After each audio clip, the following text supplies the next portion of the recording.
Hello students, मैं Jagdish Meena, assistant professor in chemistry, government PG college Karauli. हम पढ़ रहे थे ठोस अवस्था। उसमें हमने पिछली क्लास में लास्ट में ठोस के क्लासिफिकेशन के बाद बहुक्रिस्टलीय ठोस पदार्थ पढ़े थे।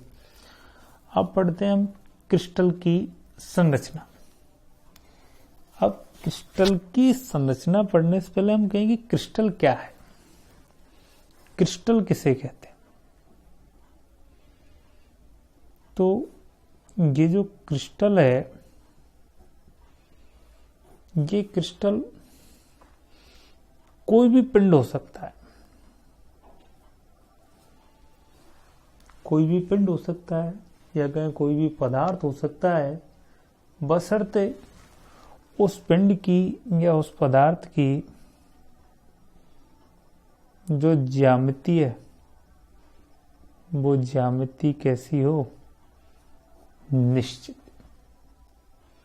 क्योंकि हमने कहा था पिछली क्लास में जो क्रिस्टलीय ठोस पदार्थ हैं, उन क्रिस्टलीय ठोस पदार्थों की ज्यामिति निश्चित होती है। उसके कारण ही उसमें विषमदैशिक गुण पाए जाते हैं। तो कोई भी पिंड हो सकता है जिसकी ज्यामिति निश्चित हो, उसे हम क्या कह देते हैं, क्रिस्टल। दूसरी टर्मिनोलॉजी आती है इसमें एक फलक कि फलक किसे कहते हैं। ऐसा कोई भी पृष्ठ जिससे ये जो क्रिस्टल है, मान लीजिए ये कोई क्रिस्टल है,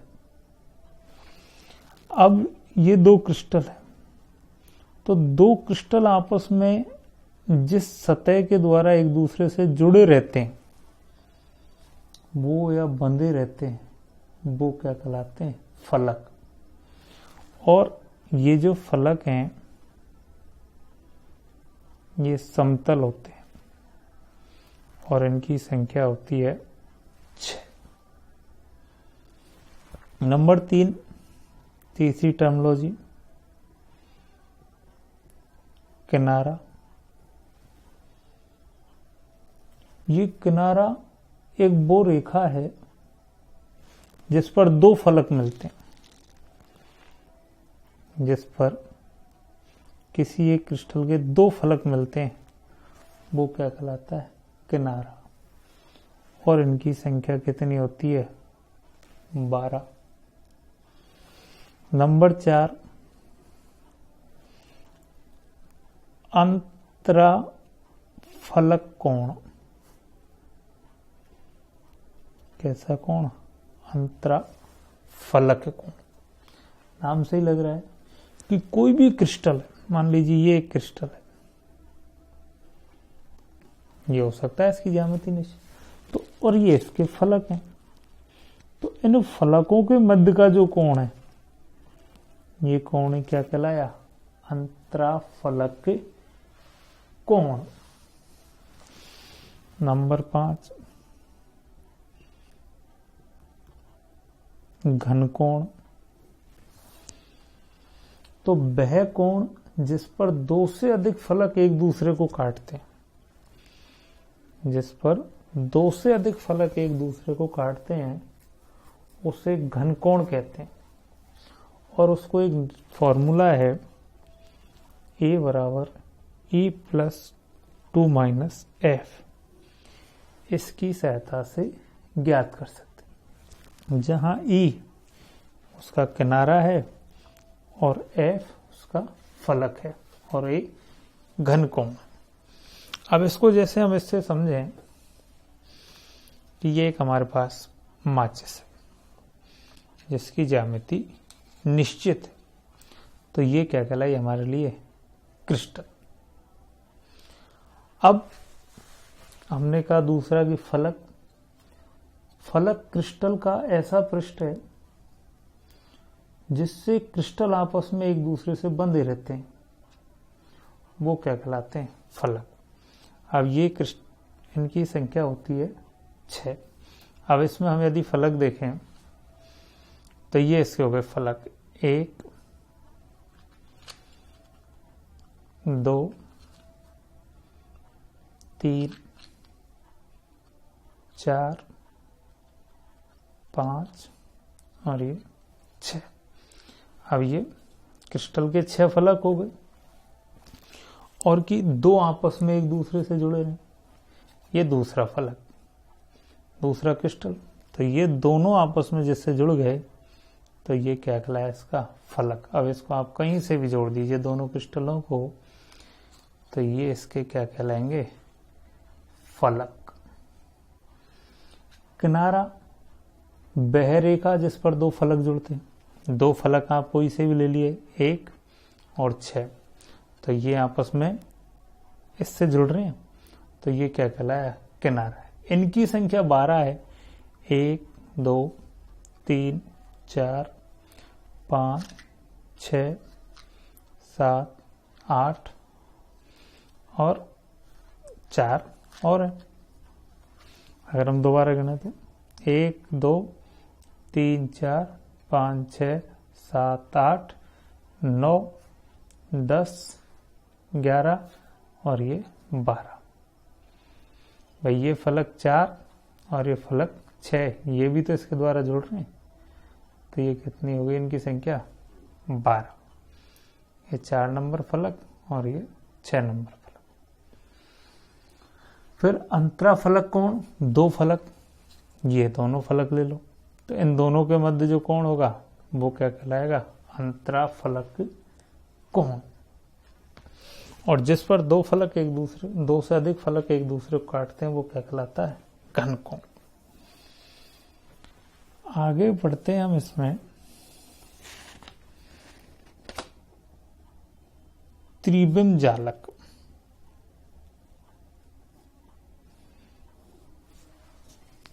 क्या पढ़ते हैं त्रिविम जालक। कोई भी क्रिस्टल है, ये क्रिस्टल उसके अवयवी कणों को हम ऐसे छोटे छोटे बिंदुओं के द्वारा दर्शाते हैं। अब इन बिंदुओं को मिलाने पर जब इनको हम आपस में इस तरह से मिलाते हैं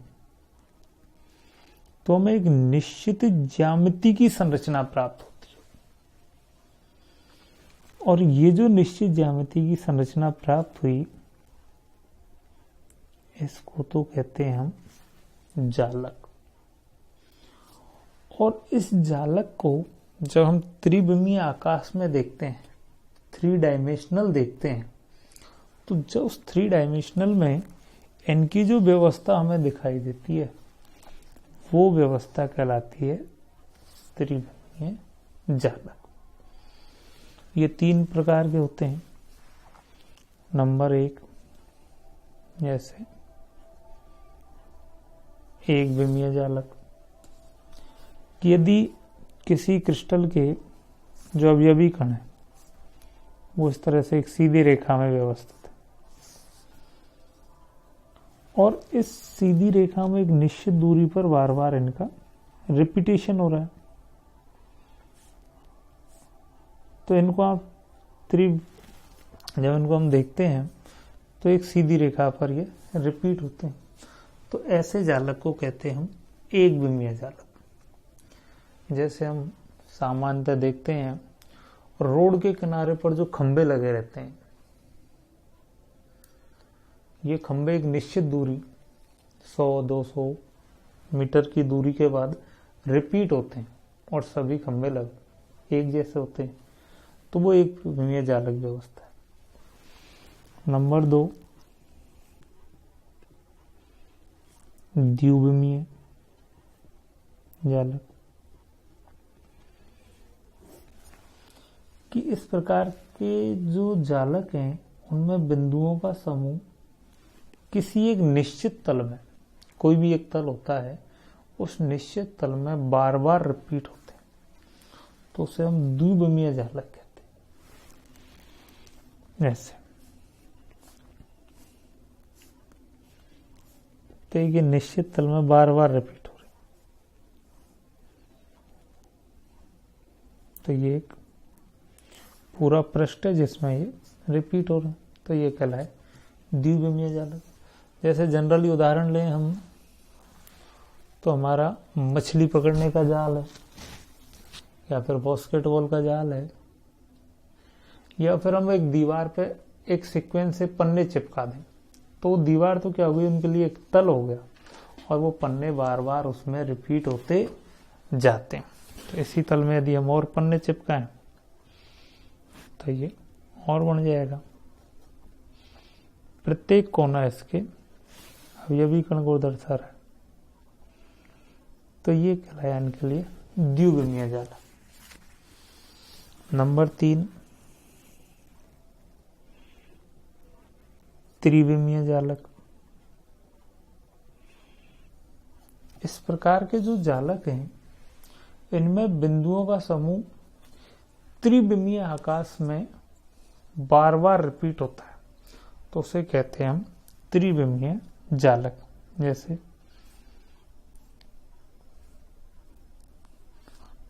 ये एक